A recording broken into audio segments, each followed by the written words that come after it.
అఘోరి ఈ పేరు గుర్తుండి ఉంటుంది కదా, కొంత గ్యాప్ వచ్చింది. 25 రోజులుగా జైలు జీవితం గడుపుతోంది లేడీ అఘోరి. అయితే అఘోరికి సంబంధించిన ఒక బ్రేకింగ్ న్యూస్తో మళ్ళీ ముందుకు వచ్చాను. సో వర్షిణి కోసం జైలు అధికారులతో రోజు అఘోరి గొడవ పెట్టుకుంటుందట. రోజు వర్షిణిని చూపించండి, వర్షిణిని తీసుకురండి, వర్షిణిని కలుస్తా అనేటువంటి ఈ విషయంపైనే పదే పదే తన జైలు అధికారులతో గొడవ పెట్టుకుంటుందట. పోలీసులతో ఇదే విషయం మాట్లాడుతుందట. అయితే వర్షిణిని కల్పించాలంటూ జైలు దగ్గర రచ్చ చేస్తోంది అఘోరి. ఇక జైల్లోనూ పూజలు చేస్తుందట అఘోరి. పక్కనే ఉన్నటువంటి మాదన్నపేట మార్కెట్ నుంచి అఘోరికి పూజ సామాగ్రి కూడా వస్తుందట. ఇక్కడ ఆ ప్రస్తుతం తనుంది చెంచల్గూడ జైల్లో. సో అక్కడి నుంచి ప్రస్తుతం అఘోరికి ఏకంగా పూజా సామాగ్రి కూడా వస్తుందట. తను ఉన్నటువంటి జైల్లోనే పూజలు చేస్తుందట. అయితే 3 పూటలా కడుపు నిండా తింటుందట అఘోరి. డ్రై ఫ్రూట్స్ కావాలంటూ జైలు అధికారులతో రోజు గొడవ పెట్టుకుంటుందట. మొన్న అఘోరి శ్రీనివాస్తో తన సోదరి, అక్క, అమ్మ, అన్న వాళ్ళందరూ కూడా కలవడానికి వచ్చిన నేపథ్యంలో కూడా వారిని కలవకుండానే తిరిగి పంపించేసింది. కానీ సోదరికి బ్యాంక్ అకౌంట్ డీటెయిల్స్ చెప్పిందట అఘోరి. ఎవరికి ఏం చెప్పొద్దు, మీడియాతో అస్సలు మాట్లాడొద్దని కూడా సోదరితో చెప్పిందట. సోదరిని అటు అఘోరి శ్రీనివాస్ ఈ రకంగా హెచ్చరించింది. బ్యాంక్ డీటెయిల్స్ చెప్పి ఎక్కడ ఇన్ఫర్మేషన్ ఇవ్వకండి, ఎవరితో మాట్లాడకు, మీడియాతో అస్సలు మాట్లాడకని చెప్పి పంపించిందట. జైల్లోని ప్రత్యేకమైనటువంటి ఒక బ్యారక్లో సీసీ కెమెరా నిఘాలో లేడీ అఘోరి ఉంది. ఇక బెయిల్ కోసం గట్టిగా అఘోరి ప్రయత్నిస్తోంది. సో పీటీ వారెంట్తో ప్రస్తుతం బయటకు వచ్చిన వెంటనే మళ్ళీ అరెస్ట్ చేసే ప్లాన్లో ఉన్నారు తెలంగాణ పోలీసులు. మైనర్ను వేధించిన కేసులో అఘోరి పైన పోక్సో కేసు కూడా నమోదయ్యే అవకాశం కనబడుతోంది. సో ప్రస్తుతానికి లేడీ అఘోరి జైల్లో జైలు జీవితం గడుపుతూనే వర్షిణి కోసం పదే పదే వర్షిణిని చూపించండి, వర్షిణి ములాఖత్లో కల్పించండి, వర్షిణి తీసుకురండి అనేటువంటి ఈ మాటల్ని జైలు అధికారులతో మాట్లాడుతుందట. ఎక్కడ చూసినా కూడా జైలు అధికారుల దగ్గర ఇదే వ్యాఖ్యానిస్తుందట. కానీ అటు జైలు అధికారులు మాత్రం వర్షిణి విషయంలో అంటే ఏం చేయలేమని చాలా కరాఖండిగా తేల్చేస్తూనే శ్రీనివాస్ మాటల్ని పట్టించుకోవడం లేదట. ఏకంగా తనకి పక్కనటువంటి మాదన్నపేట మార్కెట్ నుంచి రోజు పూజ సామాగ్రి వస్తుంటే తను అక్కడే కూర్చొని పూజ చేస్తున్నట్టు. మరి జైల్లో పూజ చేస్తోందంటే ఏం పూజలు చేస్తోంది, ఎటువంటి పూజలు చేస్తుందో కొంత అనుమానం కలుగుతోంది. సో ఏదేమైనా కూడా ఒక సింగిల్ బ్యారక్ తను ఒక్కటి మాత్రం ఉంటుంది ఆ బ్యారక్లో. సో ఆ బ్యారక్లో వేసి సీసీ కెమెరా నిఘాలో ప్రస్తుతం లేడీ అఘోరిని ఉంచారు. లేడీ అఘోరి మామూలు రచ్చ కాదు. పదే పదే ఎప్పుడు చూసిన వర్షిణి గురించి అడగడం, లేకపోతే తన బేసిక్గా తన బిహేవియర్ బయట చూస్తేనే అదో రకంగా ఉంటుంది. జైల్లో 4 గోడల మధ్య, బ్యారక్ మధ్య, సంఖ్యల మధ్య అక్కడ ఉందనంటేనే తన ప్రవర్తన ఎంతలా ఎక్స్ట్రీమ్గా మారిపోయి ఉంటుంది అర్థం చేసుకోండి. సో తన యొక్క ప్రవర్తన ఇంకా పూర్తిగా ఎక్స్ట్రీమ్ అరగెంట్గా అయిపోయినట్టుగా తెలుస్తోంది. జైలు అధికారులతో పదే రచ్చలేపుతూ గొడవ పెట్టుకుంటూ వర్షిణి కల్పించాలని చెప్తూ నాకేం సంబంధం లేదని చెప్తూ ఈ రకమైన వ్యాఖ్యలు తను మాట్లాడుతూనే రచ్చలేపుతుందట. సో ప్రస్తుతానికి లేడీ అఘోరి సుమారుగా 25 రోజులు కావస్తోంది. చెంచల్గూడ జైల్లోనే గడుపుతోంది. వర్షిణి కోసం పదే అడుగుతోంది, పూజలు చేస్తోంది, 3 పూటలా తింటోంది, ఇంకా డ్రై ఫ్రూట్స్ కావాలంటోంది. 3 పూట్ల కడుపు నిండా తిని మళ్ళీ డ్రై ఫ్రూట్స్ కావాలన్నటువంటి ఒక విషయాన్ని పదే జైలు అధికారులు చెప్తుంటే జైలు అధికారులు వాటిని కొట్టిపారేస్తున్నట్టు. తన బ్యాంక్ అకౌంట్లో చాలా పెద్ద మొత్తంలో మనీ ఉన్నట్టుగా తెలుస్తోంది. ఆ బ్యాంక్ అకౌంట్ డీటెయిల్స్ని తన సోదరికి చెప్పి ఆ విషయం ఎవరికి చెప్పకు అని చెప్పేస్తున్నాడు. తన బ్యాంక్ అకౌంట్ డీటెయిల్స్ కానివ్వండి, క్రెడిట్ కార్డ్స్, ఏటీఎం కార్డ్స్ మొత్తం కూడా తన సోదరికి ఇచ్చేసి డీటెయిల్స్ ఎవరికి చెప్పొద్దు అని చెప్పేసిందంట. మీడియాతో అస్సలే మాట్లాడద్దు అని చెప్పి చాలా వార్నింగ్ ఇచ్చి హెచ్చరించి పంపించిందట. సో 25 రోజుల లేడీ అఘోరి ఏమైనా మార్పు వచ్చిందని అంటే మనకున్నటువంటి సమాచారం మేరకు ఎటువంటి మార్పు లేదు. ఇంకా చాలా అరగెంట్గా తయారైంది. ఇంకా అటువంటి ప్రవర్తనతోనే తను ముందు కొనసాగుతుంది. ఒకవేళ తనకు ఎవరైనా బెయిల్ కోసం ప్రయత్నం చేసి తన దగ్గర పెద్ద మొత్తంలోనే సంపాదించినటువంటి ఆరోపణలు ఉన్నాయి, తన దగ్గర బాగానే డబ్బు ఉందన్నటువంటి ఒక ఆరోపణల నేపథ్యంలో తను నిజంగానే డబ్బు ఉపయోగించి లాయర్లను రిక్రూట్ చేసుకొని నిజంగానే కనుక బెయిల్ కనుక తీసుకొచ్చుకున్న వెంటనే కొన్ని క్షణాల్లోనే మళ్ళీ పీటీ వారెంట్ జారీ చేసి మళ్ళీ తనని అరెస్ట్ చేసే అవకాశం ఉంది. ఆ రకమైన ప్రణాళికతోనే తెలంగాణ పోలీసులు సిద్ధంగా ఉన్నట్టు తెలుస్తోంది. ఒకసారి లేడీ అఘోరి తీరు ఏమాత్రం మారలేదనే విషయంపైన మరిన్ని అప్డేట్స్ మా ప్రతినిధి పెట్రిషా అందిస్తారు. పెట్రిషా, లేడీ అఘోరి ప్రవర్తన ఏదైనా మారిందా? 25 రోజులుగా లేడీ అఘోరి జైలు జీవితం గడుపుతున్నారు. సో గతంలో తను బయటనప్పుడు చాలా అరగెంట్గా ఏకంగా పోలీసులను సైతం తిట్టిన సందర్భాలు ఉన్నాయి. ఎవరికి కూడా తను వినకపోయేది, అడ్డు అదుపు లేకుండా పోయేది. ఏమాత్రమైనా తను కొంచెం కంట్రోల్లో ఉందంటే వర్షిణి పక్కన రోజుల్లో కొంత కంట్రోల్గా ఉంది. వర్షిణి చెప్పే మాట వినేది. కానీ ఎక్కడ కూడా తను ఎట్టి పరిస్థితులు వేరే వాళ్ళ మాటలే ప్రసక్తే లేదు. తన సోదరికి బ్యాంక్ డీటెయిల్స్ చెప్పడాలు, వర్షిణి గురించి అడగడాలు, డ్రై ఫ్రూట్స్ కావాలని చెప్పడాలు, పూజలు చేయడాలు. ఎలా ఉంది లేడీ అఘోరి ప్రవర్తనలో మార్పు వచ్చిందా? ఎస్ గత 25 రోజుల నుంచి చూస్తుంటే కూడా చెంచల్గూడ జైల్లోనే అఘోరి ఉంది. ప్రస్తుతం మాత్రము డిప్యూటీ సూపరింటెండెంట్తో కూడా రచ్చ పెడుతుంది, రోజు గొడవ పెడుతుంది.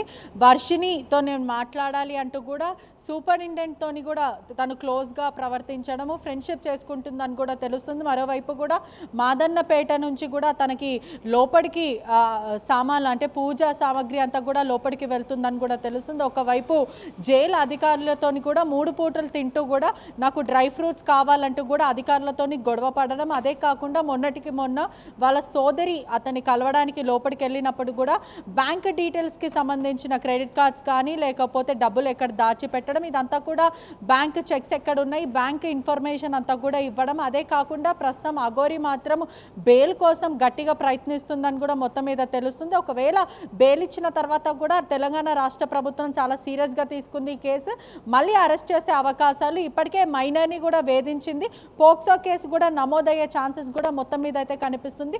ప్రధానంగా చూసుకుంటే కూడా మైనర్ బాలికని వేధింపులకి గురి చేస్తున్నట్టు, అదే కాకుండా తన మీద పోక్సో కేసు నమోదయ్యేలాగా కూడా పోలీసులు చూస్తున్నారని కూడా సమాచారం వస్తుంది. ఇప్పటికే మైనర్ బాలిక పైన కూడా వేధింపులకు గురి చేస్తుంది. అదే కాకుండా ఒకవేళ బెయిల్ వచ్చినప్పటికీ ఇప్పటికే బెయిల్ పలువురు లాయర్స్తో మాట్లాడుతుంది. ములాఖాతుకి ఎవరు పడితే వాళ్ళని రానివ్వకుండా, తను ఎవరిని పడితే వాళ్ళని కలవకుండా కేవలం వాళ్ళ కుటుంబ సభ్యుని, అడ్వకేట్స్ని, రాజేష్ అన్న వ్యక్తిని, తనకి చాలా సన్నిహితమైన వ్యక్తి, క్లోజ్ ఫ్రెండ్ రాజేష్ అన్న వ్యక్తిని మాత్రమే కలుస్తుంది. అదే కాకుండా లోపల మాత్రం డ్రై ఫ్రూట్స్ కావాలి, నేను 3 పూటలు ఒకటే రైస్ తినలేకపోతున్నాను అంటూ కూడా జైలు అధికారులను ఇబ్బంది పెట్టడం. అదే కాకుండా డిప్యూటీ సూపరింటెండెంట్తో స్నేహంగా మాట్లాడడం, తనని క్లోజ్గా చేసుకొని వర్షిని గురించి కూపిలాగే ప్రయత్నం చేస్తుంది. వర్షినిని నన్ను కలిపియండి, ములాఖత్తుకి వర్షినిని తీసుకురండి, నేను మాట్లాడతాను, నేను వర్షినిని చూడకుండా ఉండలేకపోతున్నానంటూ కూడా మాట్లాడడం. అదే కాకుండా పక్కనే మార్కెట్ అంటే చెంచల్గూడ పక్కనే ఉన్న మాదన్నపేట మార్కెట్లో నుంచి తనకి అగరబత్తీలు కానీ పూజా సామాగ్రి అంతా కూడా లోపల పెడుతుంది. మరి ఎవరిస్తున్నారు, ఎక్కడి నుంచి ఇదంతా కూడా జరుగుతుందనే విషయం కూడా తెలియాల్సిన విషయం. మొత్తం మీద కూడా వాళ్ళ సిస్టర్ వచ్చినప్పటికీ కూడా బ్యాంక్ ఖాతాలకు సంబంధించిన డీటెయిల్స్ అంతా కూడా తనకి ఇచ్చేయడం. అదే కాకుండా ఎవరితో మాట్లాడకండి, మీరు గప్చిప్ ఉండండి, ఎవరికి ఏది చెప్పినా కూడా సమాధానం ఇవ్వకండి, ముఖ్యంగా మీడియాతోని అస్సలకే మాట్లాడొద్దు అంటూ కూడా ఇలా వాళ్ళ సోదరిని మరి వాళ్ళ తండ్రిని కూడా హెచ్చరించిందని కూడా తెలుస్తుంది. ఇప్పటికే జైలు నుంచి ఎప్పటికి బయటికి రావాలి, ఎప్పుడెప్పుడు రావాలంటూ కూడా అఘోరి ఎదురు చూస్తుంది. అదే కాకుండా సేమ్ అదే ఏమాత్రం తన డైలీ బిహేవియర్ ఎలా అయితే బయట ఆరోగ్యంట్గా ఉంటుందో, ఎలా అయితే అగ్రెసివ్గా బిహేవ్ చేస్తుందో, ఏమాత్రం ఈ 25 డేస్లో కొంచెం కూడా తన ప్రవర్తన చేంజ్ అవ్వలేదు. ఇంకా మోర్ అగ్రెషన్తో, మోర్ పగతో రగిలిపోతుందంటూ కూడా సమాచారం వస్తుంది. ఏదైతే మీడియా నా గురించి తప్పుగా చెప్పింది, వాళ్ళ కుటుంబ సభ్యులు కూడా వెళ్ళి అఘోరితో నీ గురించి ఇలా టెలికాస్ట్ చేస్తున్నారు, ఇలా బయట జరుగుతుంది, ఇంత డబ్బులు ఉన్నాయని కూడా వాళ్ళకి తెలిసిపోయింది అన్నట్టు ఇలా మాట్లాడిన తర్వాత అఘోరి మాత్రం నేను ఎవరిని వదిలిపెట్టాను, నేను బయటకు వచ్చిన తర్వాత ప్రతి మీడియా అంతు నేను చూస్తాను, ప్రతి ఒక్కరు ఎవరైతే నా గురించి చెప్పారో వాళ్ళందరూ అంతు తేలుస్తానంటూ కూడా ఇలా మాట్లాడడం. అదే కాకుండా మళ్ళీ పూజలు చేసుకోవడం, సేమ్ బయట నుంచి ఉన్న సామాన్లు అంతా కూడా పూజా సామాగ్రి అంతా కూడా లోపలికి వెళ్తుందంటూ కూడా సమాచారం వస్తుంది. ఇప్పటికీ అదే కాకుండా తనని ప్రత్యేక బ్యారెట్లో ఉంచారు. ఏదైతే యూటీ నంబర్ 1212 అనే స్పెషల్ బ్యారెట్లో తనని ఎవరితో మాట్లాడనివ్వకుండా, ఎవరిని డిస్ట్రాక్ట్ చేయకుండా ప్రత్యేక బ్యారెట్లో ప్రతి నిమిషం తనని మానిటర్ చేస్తూ ఉన్నారు. సీసీటీవీ సర్వేలెన్స్ ద్వారా తను ప్రతి moment minute to minute observe చేస్తున్నారు. ఎవరితోనన్నా మాట్లాడుతుందా, ఎవరికైనా హాని కలిగిస్తుందా, ప్రయత్నాలు చేస్తోంది. ఎస్, ఇటువంటివన్నీ కూడా వాళ్ళు అబ్జర్వ్ చేస్తున్నారు. ఇప్పటికే అఘోరి బెయిల్ కోసం తన 100% ఎఫర్ట్ పెడుతుంది. అదే కాకుండా రాజేష్ అన్న వ్యక్తితో ములాఖాత్కి మాట్లాడడం, ఫోన్లో మాట్లాడడం, ములాఖాత్కి మీట్ అవ్వడం, ఇదంతా కూడా జరుగుతుంది. రాజేష్ అన్న వ్యక్తి కూడా అఘోరిని ఎప్పుడెప్పుడు బయటికి తీసుకురావాలి అని కూడా శతవిధాలుగా ప్రయత్నిస్తున్నారు. అదే కాకుండా పలువురు లాయర్స్తో, పెద్ద లాయర్స్తో, ఎవరైతే తనకు తెలిసిన వ్యక్తులు, బిజినెస్ మ్యాన్కి సంబంధించిన లాయర్స్ ఉన్నారో వీళ్ళందరితో కూడా మాట్లాడుతుందని తెలుస్తుంది. ఏదేమైనప్పటికీ కూడా పోక్సో కేసులో కూడా మళ్ళొక్కసారి అఘోరి అరెస్ట్ అయ్యే అవకాశాలు అయితే కనిపిస్తున్నాయి. ఇప్పటికే తెలంగాణ రాష్ట్ర ప్రభుత్వం కూడా చాలా సీరియస్గా తీసుకుంది. అఘోరి వల్ల చాలా న్యూసెన్స్ అవ్వడమే కానీ సనాతన ధర్మం గురించి తప్పుగా మాట్లాడడం, హిందువుల మనోభావాలు దెబ్బతీయడం, ఇదే కాకుండా కమ్యూనల్ ఇష్యూస్ కూడా తెరపైకి తెస్తుంది. కాబట్టి మరొకసారి పీటీ వారెంట్ ద్వారా తనని మళ్ళీ బయటకు వచ్చిన వెంటనే అరెస్ట్ చేసే అవకాశాలు అయితే కనిపిస్తుంది. పోక్సో కేసు ఇటీవలనే మళ్ళీ అంటే అఘోరి మీద కేసు నమోదయ్యే అవకాశాలు కూడా కనిపిస్తుంది. మైనర్ బాలికను కూడా వేధించింది, అనేక సార్లు తన మీకు మెసేజ్లు చేయడం, చాట్లు చేయడం, ఇదంతా కూడా ఈ రాయబారాలంతా కూడా నడిపించింది అఘోరి అని కూడా మొత్తం మీద తెలుస్తుంది. అదే కాకుండా వర్షిణిని కల్పించాలంటూ కూడా సూపరింటెండెంట్తో మాట్లాడడము, అదే కాకుండా తనని మంచిగా చేసుకోవడము, తనతో ఫ్రెండ్షిప్ చేసుకోవడం, తనకి నచ్చ చెప్పడం, నేను వర్షిణిని కలవాలనుకుంటున్నాను, వర్షిణితో మాట్లాడనివ్వండి, ఒక్కసారి ములాఖాత్కి పిలవండి అంటూ కూడా వాళ్ళని ఇబ్బంది పెట్టడం, అదే కాకుండా పుష్టిగా తింటున్నప్పటికీ కూడా నాకు డ్రై ఫ్రూట్స్ కావాలి అంటూ కూడా వాళ్ళని ఇబ్బంది పెట్టడం, అదే కాకుండా నాకు సౌకర్యాలు లేవు, నాకు ఇబ్బంది అవుతుంది, నాకు పిల్లో కావాలి, ఇటువంటివన్నీ కూడా లగ్జరీస్ కోరుకుంటుందని కూడా మొత్తం మీద అయితే తెలుస్తుంది. ఇప్పటికే 25 డేస్ అయినప్పటికీ కూడా తన బిహేవియర్లో ఏమాత్రం చేంజ్ లేకపోవడం, అదే ఆరోగెన్స్, అదే రూడ్ బిహేవియర్.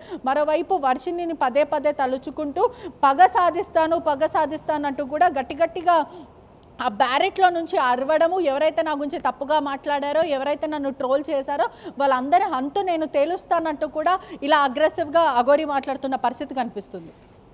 రైట్ పెట్రిషియా, మొత్తం మీద లేడీ అఘోరి ప్రవర్తన ఏమాత్రం మారలేదు. తన అక్కతో కలిసి బ్యాంక్ డీటెయిల్స్ ఇచ్చింది, తన క్రెడిట్ కార్డ్స్, ఏటీఎం కార్డ్స్ అన్ని కూడా అక్కతో పంపించేసింది. మీడియా ఎవరైతే తన గురించి తప్పుడు ప్రచారం, ఇక్కడ ఎవరికి తప్పుడు ప్రచారం చేయాల్సిన ఆలోచన లేదు, తను చేసినటువంటి విషయాలని లోతైన విశ్లేషణ ద్వారా కొన్ని సందర్భాలు ఏకంగా చాలామంది ఆరోపించే విధానాన్ని చూపించారు, కానీ ఎవరు కూడా తప్పుగా చూపించే ప్రయత్నం చేయలేదు. ఒకవేళ నిజంగా చేసినా కూడా తన అందరి వంతు చూస్తాను, అందరు తేలుస్తానంటూ కూడా లేడీ అఘోరి అక్కడే మళ్ళీ రచ్చ చేస్తున్నట్టు కనబడుతోంది. తన అక్కతో మాట్లాడి తెలుస్తోంది. ప్రపంచంలో ఏ మూల ఏ క్షణం ఏం జరుగుతుందో వేగంగా తెలుసుకోవడానికి తొలి వెలుగు వాట్సాప్ ఛానల్ని ఫాలో చేయండి.